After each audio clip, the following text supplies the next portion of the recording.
Hey guys, Yankee here, and today I want to be giving my thoughts on Do You Love Your Mom and Her Two-Hit Multi-Target Attacks Volume 6.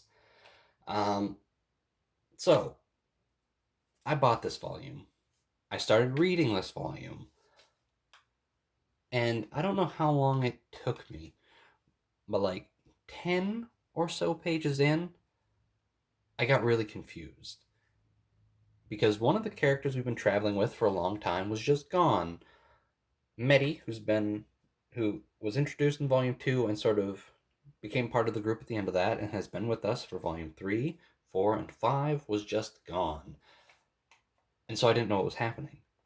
So I'm like, is this a short story volume? So I went to the back. And the back didn't say anything. So I went to the afterword.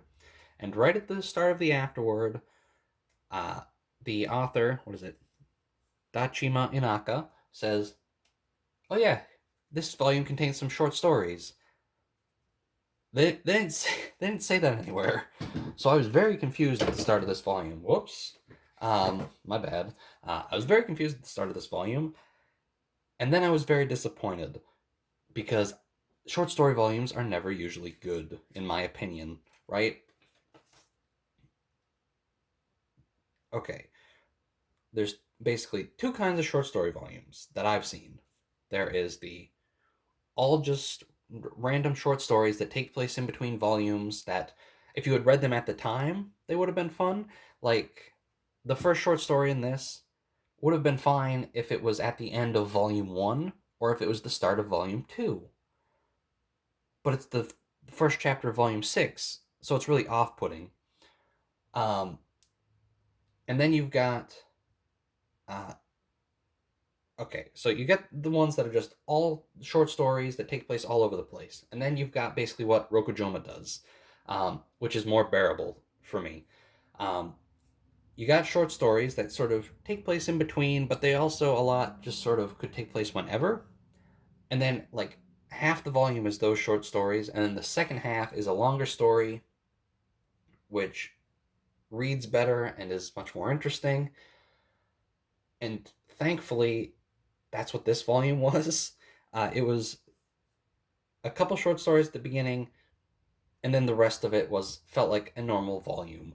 Um, so I was very thankful for that because I was really disappointed when I realized this was a short story volume. Um, okay, so let's just go through the stories here. The first story takes place.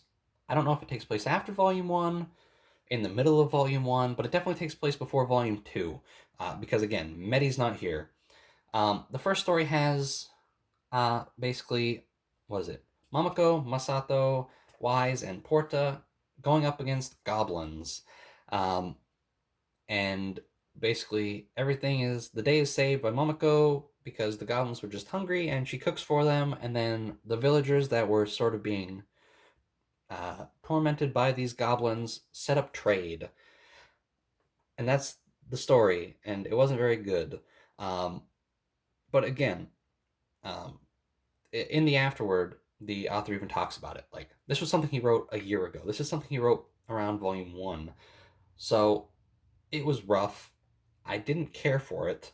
The second short story, this one takes place after volume two because Medi's with us now. Basically, as soon as Medi joined up, I was good because we don't really have like stuff is happening in these volumes, but like this story could have taken place anywhere. This could have taken place after volume five. The second story is about Momoko becoming a teacher at the school that they went to in volume two. Uh, that's it. That's the story. We get to see her do all sorts of teachering things. Like she's a homeroom teacher. She asks questions. There was they had gym class. Um, and it was okay. It was better. Um, as soon as as soon as Medi joined, everything just felt normal again. Um, so this was a less off-putting short story. It was okay, um, and that's it. It was okay. Um, and okay, the next short story is one. It was like 3 pages, It was about Mamako taking a survey again, and I should have probably gone back to read it before I did this because I don't really know what it's in reference to or what's going on with it. It might have just been about the next story, but basically, this one takes place after Volume 5. So I think this is when sort of we get into all new stuff. Because Mamako takes a little survey, Masato sees her, they bicker a bit. Um, they mention that, what is it, the World Matriarchal Arts Tournament or whatever. They mention that, and then we just move on. So I don't really know what that was. I don't know what that was in reference to. I don't know if that'll come up later or if it was something to do with this volume, and I was just too stupid to realize it. Um, the next chapter, which is sort of the start of like the overarching story in this volume, um, they get a store. Mamako gets a store, and she opens up the mom shop. And basically, the goal of the mom shop is to help mothers and children sort of get closer.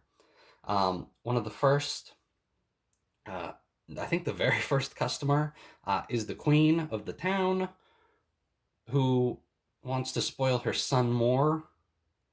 And so Mamako gives him some advice. And then, like, the second customer is the prince who wants to be spoiled by his mother more. And then we go on. We also get a character, Monet. So basically, a mother comes into the shop, um, says that her daughter wants to be spoiled too much, and asks for help. And so everyone goes to this little house um, where the character Monet is, who loves to be spoiled by her mother. And so eventually, that problem's solved. Um, we learn that Monet is actually a secret boss that they have just yet to implement into the game, so she's very strong. Um, and she eventually gets a job at the mom shop. And I thought that's where this was going to be it. Like, okay, that was a fun little character for 2 seconds. No, Monet is in the whole volume, and I was surprised by that. Um, because, well, one, uh, she likes to be spoiled by her mother. Can't do that anymore. So now she likes to be spoiled by Masato, who basically at the start of this volume wanted like a fun adventure and to be surrounded by girls.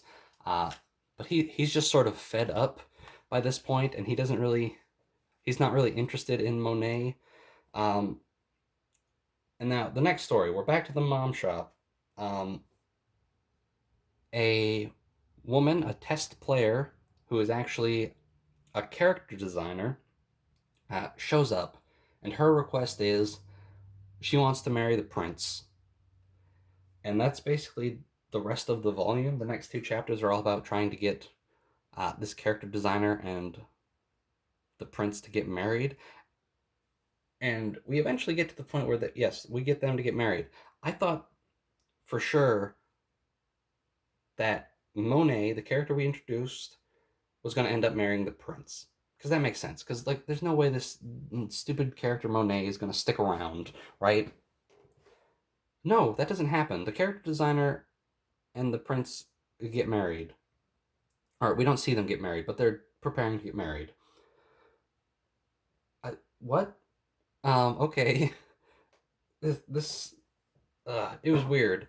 Um, so basically, the queen sets up like a little, I forget what they called it, but it's like an event where like a courting ball or whatever, where a bunch of people come on and they're trying to find dates and stuff. And Hahako, if you recall, was the villain from last volume. She shows up, and she is basically trying to find people willing to be her children. So she goes to this event where people are trying to find like uh, brides and grooms and get married and stuff, and she just sitting at a table with a little sign uh, where she's looking for children. Um, I'm glad Hahako is still around. She was silly this volume. We didn't really see too much of her, um, but I liked it. I like what they're doing with her. She's fun.